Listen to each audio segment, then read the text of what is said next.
तो बच्चों हम बात कर रहे थे ऑक्सीजन की। अभी तक सो फार हमने ऑक्सीजन का पहला फंक्शन बताया।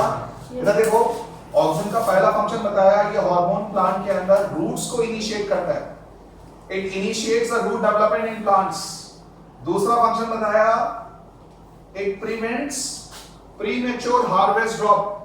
Number 3, it help the plant to respond towards light.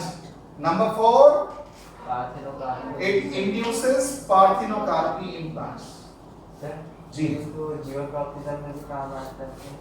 हाँ, कुछ ऐसे फंक्शन हैं, कुछ ऐसे हार्मोन हैं जिनके एक जैसे फंक्शन दो हार्मोन भी कर सकते हैं, लेकिन आपने ऑक्सीजन के अंदर ये ऑक्सीजन के और भी फंक्शन होते हैं। ऑक्सीजन का एपिकल डोमिनेंस का भी फंक्शन होता है, लेकिन आप ये 4 फंक्शन याद रखें। अभी बताता हूँ, इसके अलावा जियोट्रॉपिज्म के बारे में। तो ऑक्सीजन के 4 फंक्शन क्लियर है? Yes. अब आते हैं जिबरेलिंस। इधर देखो,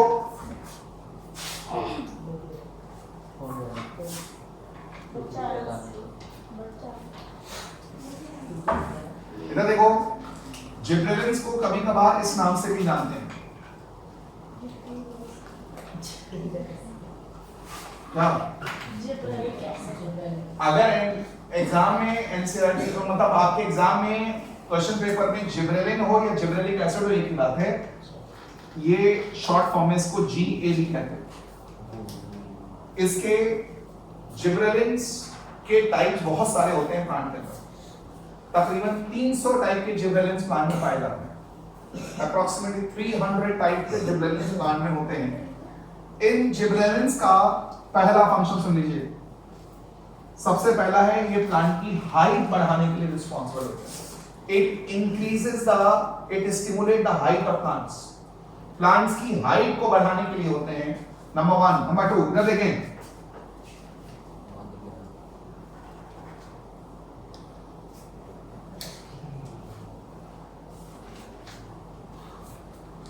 प्लांट के अंदर स्टेम। इधर देखो, स्टेम की ये जो पॉइंट्स होते हैं इनको क्या कहते हैं? क्या कहते हैं इनको? नोड्स। और नोड के बीच के डिस्टेंस को क्या कहते हैं? इंटरनोड। तो ये हार्मोन जिब्रेलिन हार्मोन जो है, ये प्लांट की इंटरनोड्स, प्लांट की इंटरनोड के साइज को बढ़ाता है।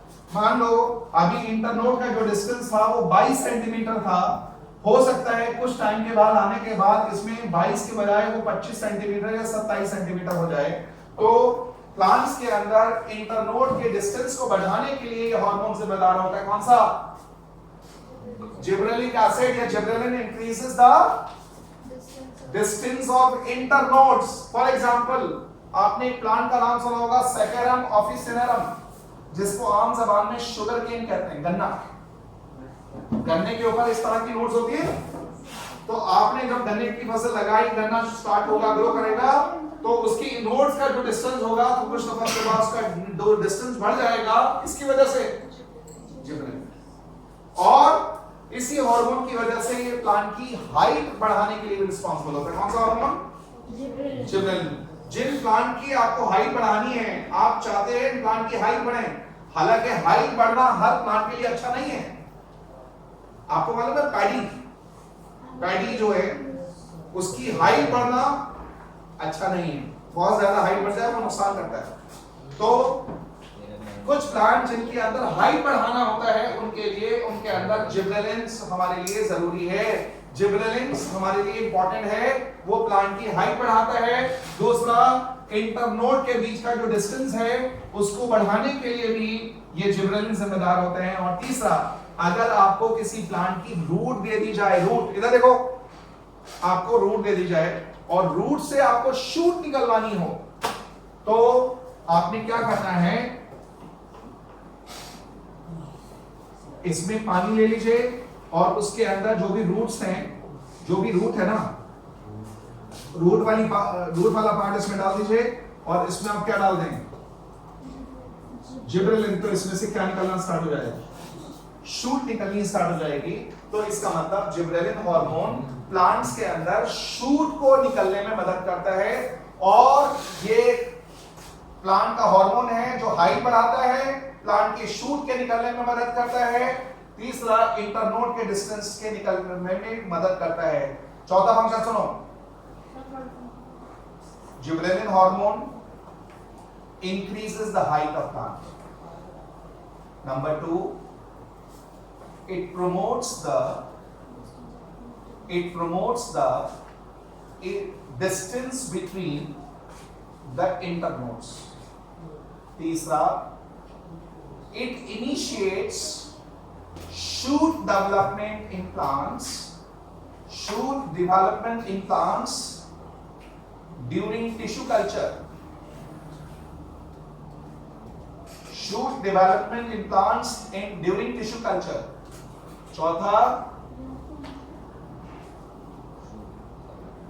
चौथा फंक्शन है बच्चों, it induces flowering in plants. पौधों में फ्लावर्स को इंड्यूस करने के लिए, फ्लावरिंग इंड्यूस करने के लिए भी ये हार्मोन जरूरी है। जैसे आपने घर में कोई प्लांट लगाया, वो प्लांट ग्रो करता रहेगा, कुछ वक्त के बाद प्लांट्स के अंदर जब उसमें फूल आने शुरू हो जाते हैं, इधर देखो, जैसे हम ह्यूमंस के अंदर देखते हैं, एक बच्चा है बचपन में, a child during the childhood उसके अंदर रिप्रोडक्टिव ऑर्गन्स होते हैं बट वो मैच्योर नहीं होते। जब वो बच्चा पुबर्टी की एज में एंटर होता है तो उसके बाद वो रिप्रोडक्टिव ऑर्गन मैच्योर हो जाते हैं, उसके बाद ही वो रिप्रोड्यूस कर सकता है। सिमिलरली अगर आप कोई प्लांट परचेज करके लेकर आते हैं, वो प्लांट ग्रो करेगा, उसमें लीव्स आएंगी, स्टेम आएगा, रूट्स आएंगे, लेकिन एक स्पेसिफिक टाइम के बाद, कुछ दिनों के बाद उसमें फूल आने शुरू हो जाते हैं, तो हम कहते हैं ये प्लांट अब इस रिप्रोडक्टिवली मैच्योर हो चुका है, ये प्लांट अब रिप्रोडक्टिव फेज में एंटर हो चुका है। तो फूल आने के लिए कौन सा हार्मोन जरूरी है? जिबरेलिन हार्मोन जरूरी है प्लांट के अंदर फ्लावरिंग कराने के लिए। फ्लावरिंग, इधर देखो, समझ के ध्यान दो, इधर देखिए, लिसन टू मी। अगर आपने घर में बहुत सारे फूल वाले पौधे लगाए हुए हैं, लेकिन जितनी, मान लो आपने गुलाब लगाया हुआ है, आपने मैरीगोल्ड लगाया हुआ है, आपने लिलीज लगाए हुए हैं, लेकिन सीजन होने के बावजूद उसमें फूल नहीं आ रहा, वो प्लांट ग्रो भी कर चुके हैं, लेकिन और जगह और घर लोगों में नर्सरीज के अंदर प्लांट में बड़े अच्छे फूल आ रहे हैं, लेकिन आपके घर में फूल नहीं आ रहे, तो मुमकिन है जिस मिट्टी में, जिस आपने सॉइल में उसको लगाया हुआ है, उसके अंदर इसकी कमी है। अगर आप उसके अंदर जिबरेलिन इंट्रोड्यूस कर दें, जिबरेलिन का स्प्रे कर दें, तो उससे क्या होगा, उसमें फूल आने शुरू हो जाएंगे। नर्सरीज के अंदर टाइम टू टाइम पर वो प्लांट्स के अंदर जिबरेलिन स्प्रे करते रहते हैं, but people are not aware about it. जो लोग उनको मालूम नहीं है, उनके अंदर वहां पर जिबरेलिन की अगर कमी होगी तो उसमें फूल नहीं आएंगे, फूलों की कमी हो जाती है, तो फ्लावरिंग कराने के लिए भी हार्मोन जिम्मेदार होता है। एक बड़ा इंपॉर्टेंट फंक्शन है, देखें, एक वर्ड सुना है, सीड डॉर्मेंसी। इधर देखो, सपोज करिए सीड है, सीड के अंदर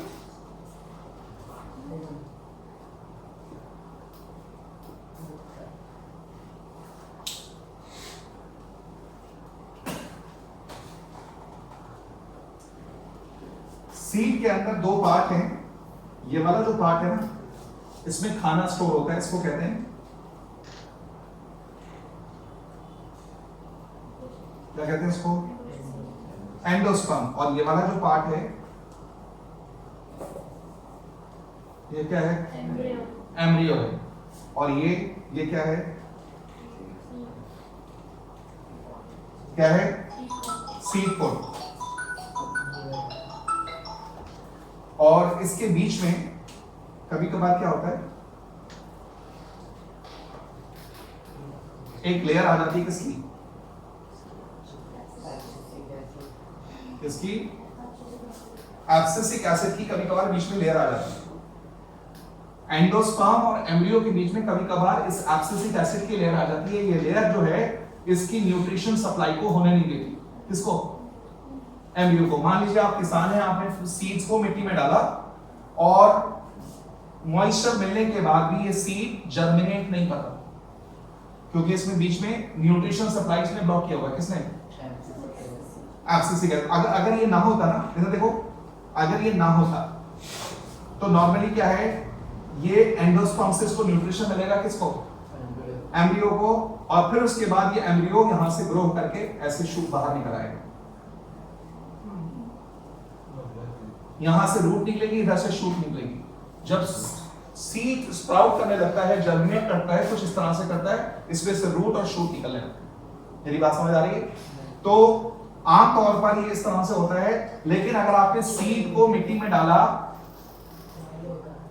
और वो सीड पानी मिलने के बाद भी, मॉइस्चर मिलने के बाद भी जर्मिनेट नहीं कर रहा, तो ऐसे सीड को हम क्या कहते हैं? Dormant seeds. क्या कहते हैं? Dormant seed. और इस प्रोसेस को कहते हैं क्या? क्या कहते हैं? Seed dormancy. डॉर्मेंट का मतलब होता है शांत, इनएक्टिव। तो ये सीड जर्मिनेट नहीं कर रहा, किसकी वजह से?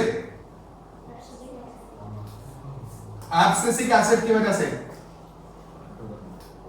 तो ये बताइए, सीड डॉर्मेंसी यूजफुल है, हार्मफुल है?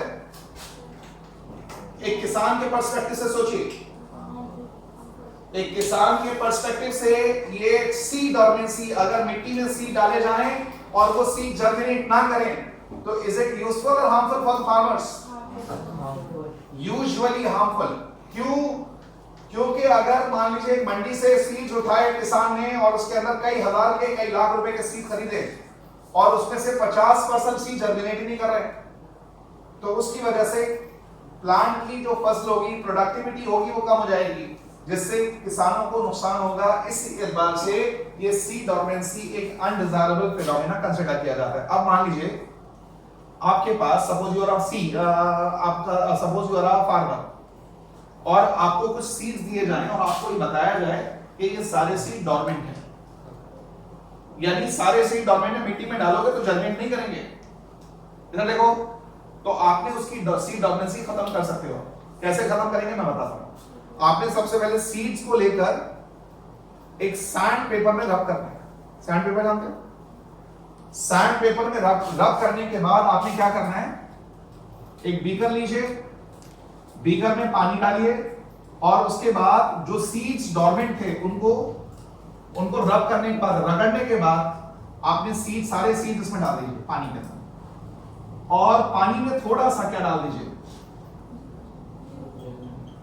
जिब्रेलिन डाल दीजिए। तो आप देखेंगे जब पानी इन सीड्स को रगड़ने के बाद वो जो जिब्रेलिन होगा, सीड पानी के साथ अंदर घुस जाएगा और ये इसकी लेयर को हटा देगा। किसकी? एब्सिसिक एसिड की लेयर को हटा देगा। जब एब्सिसिक एसिड की लेयर रिमूव हो गई, अब इसकी रुकावट खत्म हो गई, न्यूट्रिशन मिलना शुरू हो जाएगा। अब सीड्स को मिट्टी में डाल दो, वो जनरेट करने के लिए रेडी होंगे। तो इसका मतलब जिब्रेलिन का एक फंक्शन क्या हुआ? It helps in breaking the seed dormancy. आपने सीड्स को पानी में डाला, पानी में डालने के बाद जिब्रेलिन हार्मोन अलग से डाल दिया, थोड़ा सा ड्रॉप वाइज, कुछ ड्रॉप्स, कुछ बूंदे पानी में डाल दी। तो पानी में जब जिब्रेलिन डालोगे तो ये जिब्रेलिन पानी के साथ अंदर घुसेगा और उसके बाद जो एब्सिसिक एसिड की लेयर है उसको हटा देता है, और जिसकी वजह से सीड डॉर्मेंसी खत्म हो जाती है। अब ये सीड्स जर्मिनेट करने के लिए रेडी हैं। अब आप इसको मिट्टी में डालकर नया प्लांट बना सकते हो। तो इस हार्मोन का फंक्शन क्या हुआ? It helps in breaking seed dormancy. इस हार्मोन का मैंने फंक्शन आपको बताया, ये हाइट बढ़ाता है, इंटरनोड का डिस्टेंस बढ़ाता है, शूट डेवलपमेंट कराता है टिश्यू कल्चर में। नंबर 4, सीड डॉर्मेंसी को ब्रेक करता है और फ्लावरिंग कराता है। समझ आ गई बात? These are the functions of gibberellins. कुछ प्लांट्स में 3 दिन 4 दिन मैक्सिमम 1 वीक। सीड्स को रब करने के बाद 2 से 3 दिन आप रख दीजिए, तो वो पानी अंदर जाके उसकी लेयर हट जाती है। कुछ सीड्स अगर आप घर में भी, अगर आप होम गार्डनिंग करते हैं, छत पे टेरेस गार्डनिंग करते हैं और आप चाहते हैं घर में कुछ सब्जियां, कुछ सब्जियां, हरा धनिया, कुछ ऐसी चीजें, छोटी छोटी सब्जियां घर में लगाएं तो लगा सकते हैं। उसके लिए अगर कुछ सब्जियां आप घर में लगाना चाहें, घर में बास्केट्स में किसी चीज में आप लगा सकते हैं। लेकिन उसके लिए अगर आपने पहले सीड डाले, वो आप बाजार से सीड लाए या घर में आपने जो घर पे आप सीड अवेलेबल थे आपने वही डाले, वो जनरेट नहीं कर रहे, तो आपको चाहिए उसके अंदर थोड़ा सा जिब्रेलिन डालकर आप उसमें पानी डाल के 1 दिन रख दीजिए, 2 दिन रख दीजिए, उसके बाद आप लगाएंगे तो आराम से वो जनरेट हो जाएगा। समझ आ गई बात? ये दूसरा हार्मोन था जिब्रेलिन। अब आते हैं साइटोकाइनेंस। साइटो का मतलब होता है सेल, काइनेसिस वर्ड आया डिवीजन से। ये हार्मोन जो है साइटोकाइनेन प्लांट्स के सेल्स को डिवाइड करने में मदद करता है। ये वो केमिकल्स हैं, ये वो हार्मोन्स हैं प्लांट के जो प्लांट्स के सेल्स को डिवाइड करने में मदद करते हैं। They are called the cytokinins. Cytokinins are the chemicals which stimulate cell division in plants. ये बताओ, इधर देखो सब बच्चे, ये हार्मोन साइटोकाइनेन जो हार्मोन है ये टिश्यू कल्चर, ये साइटोकाइनेन जो हार्मोन है ये टिश्यू कल्चर में इंपॉर्टेंट होते हैं। ये बताइए, सपोज अगर आपके पास कोई प्लांट है, suppose you are having some plant और आपसे कहा जाए हमें इस प्लांट की 50,000 कॉपी चाहिए, 50,000 कॉपी चाहिए 1 महीने में, क्या ये मुमकिन है सेक्सुअल रिप्रोडक्शन से? 50,000 प्लांट 1 हफ्ते में 1 महीने में मिल सकते हैं? एक जो बिल्कुल एग्जैक्ट कॉपी, डिक्टो कॉपी सेक्सुअल रिप्रोडक्शन बिल्कुल नहीं पॉसिबल। सेक्सुअल रिप्रोडक्शन में बहुत ज्यादा लगता है और सेक्सुअल रिप्रोडक्शन के बाद जो प्लांट बनेंगे उसमें एग्जैक्ट कॉपी नहीं होंगे, फर्क आएगा, वेरिएशंस आते हैं। जैसे आप और मैं कुछ एस्पेक्ट में अपने फादर से मैच करते हैं, कुछ मदर से मैच करते हैं, लेकिन कुछ ऐसे भी फीचर हैं ना फादर में है ना वो मदर में, ऐसे ही प्लांट में भी वेरिएशंस आएंगे। लेकिन अगर आप मान लीजिए मैं प्लांट्स का बिजनेस करता हूं, मैं प्लांट बना के बेचता हूं, मेरे पास कोई एक बहुत रेयर वैरायटी का प्लांट है, बहुत रेयर वैरायटी का मेरे पास कोई प्लांट है और इंटरनेशनल मार्केट में उसकी बड़ी डिमांड है। मुझसे कहा गया कि सर हम ये प्लांट खरीदने के लिए तैयार हैं, लेकिन हमें 50,000 प्लांट चाहिए 1 महीने में।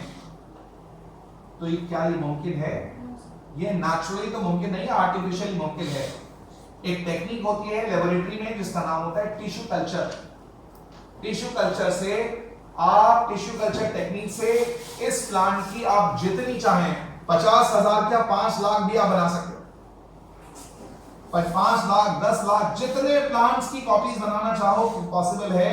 तो उस टिश्यू कल्चर की दौरान प्लांट्स की कॉपी जब बनाई जाती है उसके अंदर हमें जिब्रेलिन के साथ साथ साइटोकाइनेन हार्मोन की भी जरूरत पड़ती है। ये वो हार्मोन है जो प्लांट के अंदर सेल डिवीजन कराता है, प्लांट की ओवरऑल ग्रोथ कराने में मदद करता है, प्लांट की एजिंग को स्लो करता है। ये 3 बातें आप याद रखिए। पहला, it stimulates cell division in plants during tissue culture. It helps in the overall growth and development of plants. Number 3, it delays aging in plant. ये प्लांट की एजिंग को स्लो करता है, डिले करता है। ये 3 बातें आप याद रखिएगा साइटोकाइनेंस का। पहला फंक्शन बताया cytokinins. Cytokinin is a hormone which stimulates cell division in plants during tissue culture. It stimulates cell division in plant during tissue culture. दूसरा, it is required for overall growth and development of plant. Number 3, it delays aging in plants. It delays aging in plants. ये cytokinin का function है। आपकी body का कौन सा hormone है जिसको स्ट्रेस हार्मोन कहते हैं? आपकी बॉडी का कौन सा हार्मोन है जिसको स्ट्रेस हार्मोन कहते हैं? एड्रेनलिन। आपके एड्रेनल ग्लैंड से जो हार्मोन निकलता था एड्रेनलिन, ऐसे ही प्लांट का ये वाला हार्मोन स्ट्रेस हार्मोन कहलाता है। कौन सा? Abscisic acid. इसके फंक्शन से लीजिए जल्दी से। एब्सिसिक एसिड का फंक्शन इधर देखिए, आपको मालूम है प्लांट की लीव्स की सरफेस पर ये ओपनिंग्स होती हैं एपिडर्मिस के अंदर, क्या स्टोमेटा होते हैं, और स्टोमेटा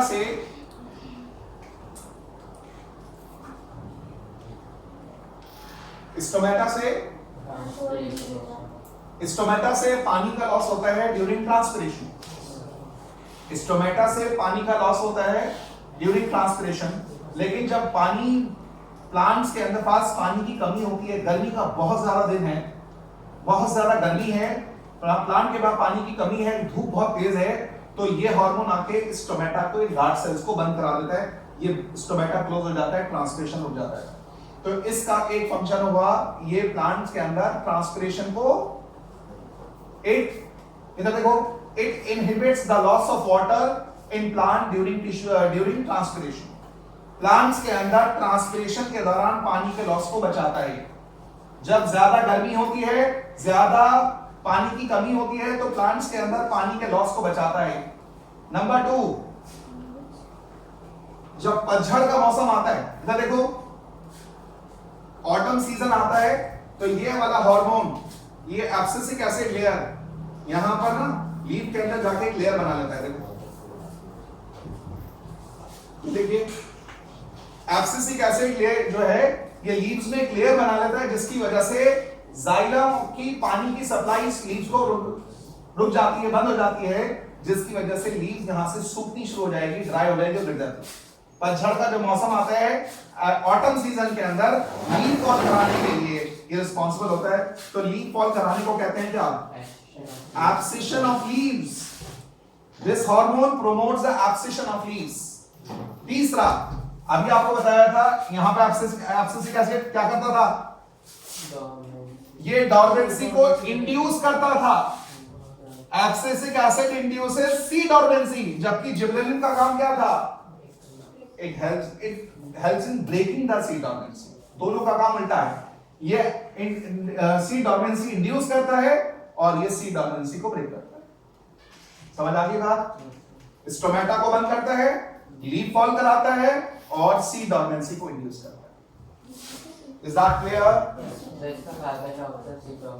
सी डॉर्मेंसी का फायदा ये होता है कि अगर आपके पास कोई सीड है और आप चाहते हैं उसको 1 महीना या 1 साल तक, अगले सीजन तक उसको प्रिजर्व करना चाहते हैं और अगले सीजन में यूज करना चाहते हैं, तो आप सीड डॉर्मेंसी करके उसको इस्तेमाल कर सकते हैं लंबे टाइम।